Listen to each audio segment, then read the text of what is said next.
নমস্কাৰ মৰমৰ ছাত্ৰ ছাত্ৰীসকল, তোমালোক সকলোকে আজিৰ পাঠলৈ স্বাগতম জনাইছোঁ। আজি আমি তৃতীয় শ্ৰেণীৰ অংকুৰণৰ অন্তৰ্গত প্ৰথম পাঠ আমাৰ গাঁও কবিতাটি পঢ়িম।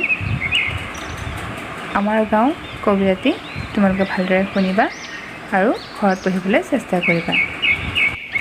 কবিতাটি পঢ়াৰ আগতে তোমালোক সকলোকে অনুৰোধ যে যিসকলে মোৰ চেনেলটো এতিয়ালৈকে ছাবস্ক্ৰাইব কৰা নাই সেইসকলে চেনেলটো ছাবস্ক্ৰাইব কৰি দিবা, লগতে এটা লাইক কৰিবলৈকো নাপাহৰিবা।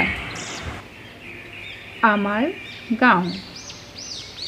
শুৱনি আমাৰ ভৰা গাঁওখনি, শুৱনি আমাৰ ঘৰ, পদূলি মুখত গধূলি গোপাল ফুলি থাকে মনোহৰ।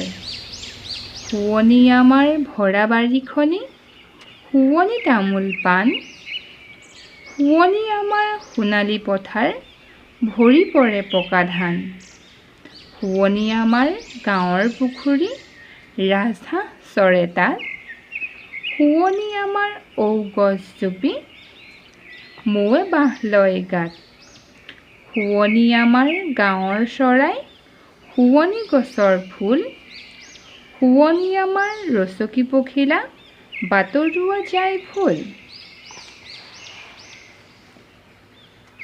শুৱনি আমাৰ গৰু গাইবোৰ, শুৱনি নদীৰ ঘাট, শুৱনি আমাৰ সৰু নামঘৰ বকুলৰ তলেদি বাট।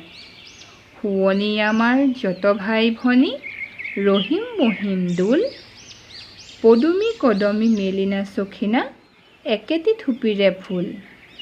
শুৱনি আমাৰ যত গঞালোক, শুৱনি মুখৰ মাত, এখনি গাঁৱতে সবে মিলি জুলি পাতে মৰমৰ হাত। কবিতাটোৰ কবি অতুল চন্দ্ৰ হাজৰিকা। মৰমৰ ছাত্ৰ ছাত্ৰীসকল, এই কবিতাটোত কবি অতুল চন্দ্ৰ হাজৰিকাই আমাৰ গাঁওখন যে শুৱনি বস্তুৰে ভৰি আছে তাকে বুজাবলৈ গৈছে।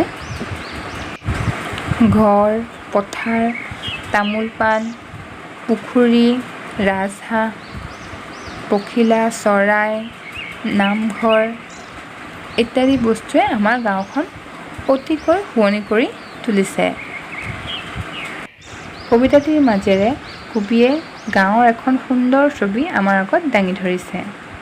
এই কবিতাটি তোমালোকে ঘৰতে অভ্যাস কৰিবা। আমি পৰৱৰ্তী ভিডিঅ'ত ইয়াৰ প্ৰশ্ন উত্তৰসমূহ আলোচনা কৰিম। তেতিয়ালৈকে